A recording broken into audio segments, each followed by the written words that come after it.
So, hello, Alex. Hello. We are here back. Yes. Let's make a recap. So, your PhD was about legal rights and access to justice for older immigrants here in Finland. Exactly, yes. So, remind me why, the importance of this topic. So, older immigrants are vulnerable groups in Finland. And, Finland is an aging society, and that includes also immigrants. Their issues should be tackled. Their daily life problems, their experiences in Finland regarding access to care and support, discrimination, stigma, autonomy, these issues are important. And for these groups, they are more at risk of being, they are in a more vulnerable position, I would say. Okay. And I remember that you were interviewing them. So, how has been the interview process going? Well, it's been actually a big challenge. It's been challenging because it can be very difficult to find enough participants, especially if they are minority groups, like here, older immigrants. And especially if you're new in the country, to some extent, you don't have a big network. And if you live in a small city, especially where there's not many immigrants in this small city, let alone talking about older immigrants. Yeah. Okay, then how you face this challenge? How you find people to interview? So first step is through the help of supervisors and through contacting organizations that work with older immigrants and offer services to older immigrants. Well, the first step is to send them an email to contact them. Yeah. Well, that can be also challenging because in many cases no one will answer the email. Yeah. So it's wise to go in person to these organizations. But again, if you live in a small city, you might not find a lot of these organizations. So you might need to travel to contact these organizations. Yeah. Just to ask. Exactly. You still don't know if you will get your participants. Okay. And I remember that you wanted face-to-face interviews, but have you considered online interviews, for example? Yeah, and it was a very bad idea, actually. Why? So I tried to recruit participants through social media platforms like Facebook and LinkedIn.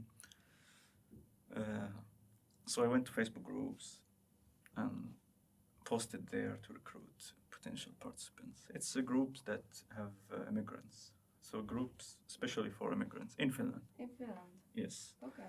There's thousands of members. So I thought at least there should be some older people there. The issue was, well, I considered that because, you could save time and resources. You don't need to travel. Definitely, yeah. And you don't need to pay for traveling. And also, it takes time to travel.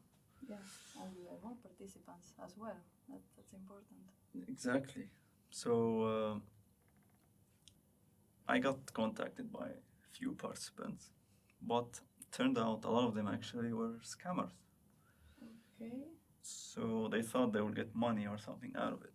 But that's not the issue in itself. The issue was many of these didn't even live in Finland. So they are in these groups just to check the situation, to know whether they should move to Finland or not. But they saw this post. They thought maybe we can get something out of it. So how did I know they were scammers? You would start asking questions, and there's questions I asked related to where you live.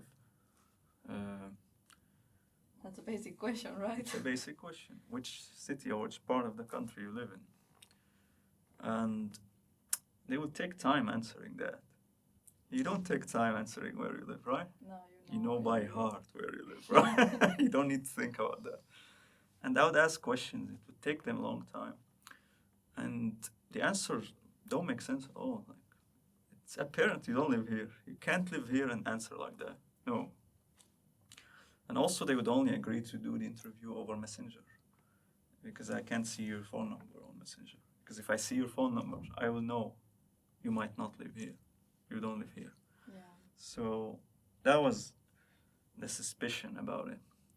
And then I thought, okay, maybe it happens once, twice, 5 times, but 10 times at least. And then I was, okay, no more of these interviews.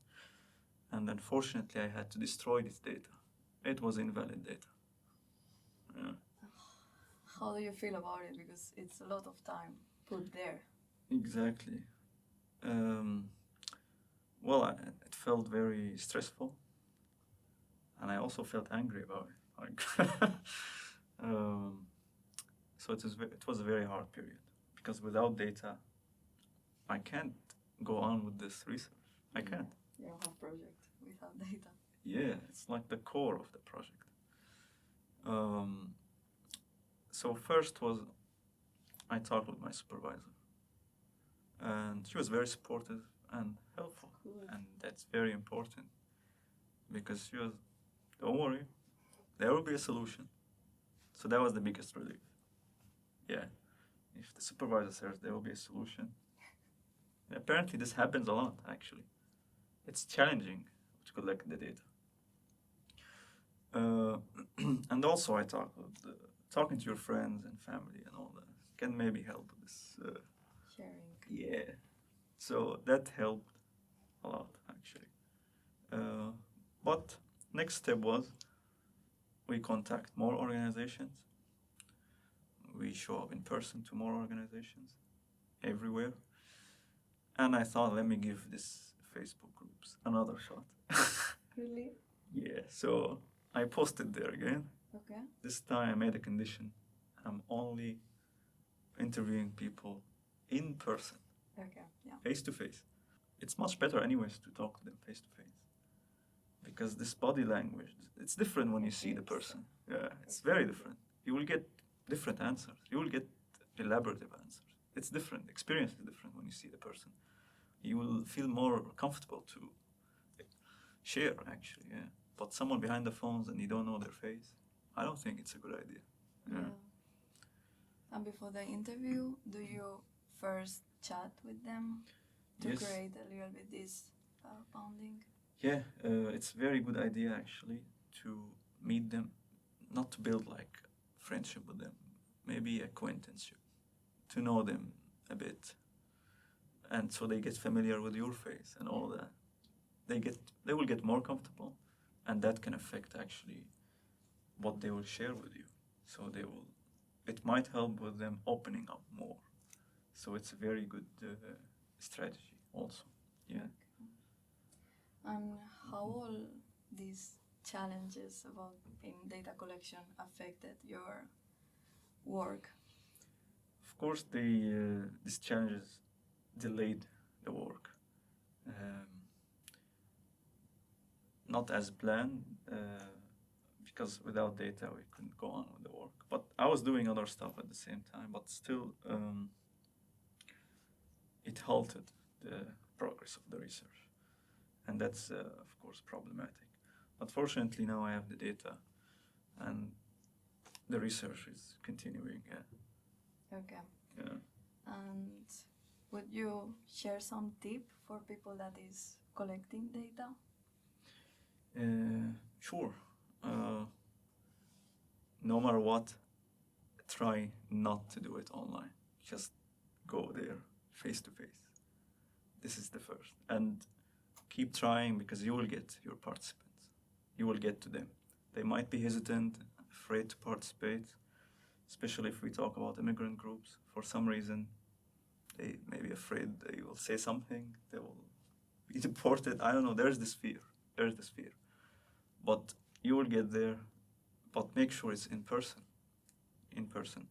And if you get your data, and if it's possible, it's very great to share the data.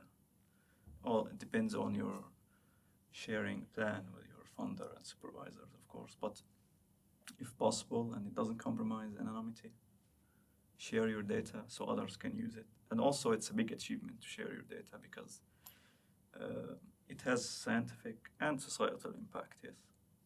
That's a really nice tip, Yes. making data shareable. Yeah, Yeah. if possible, yeah.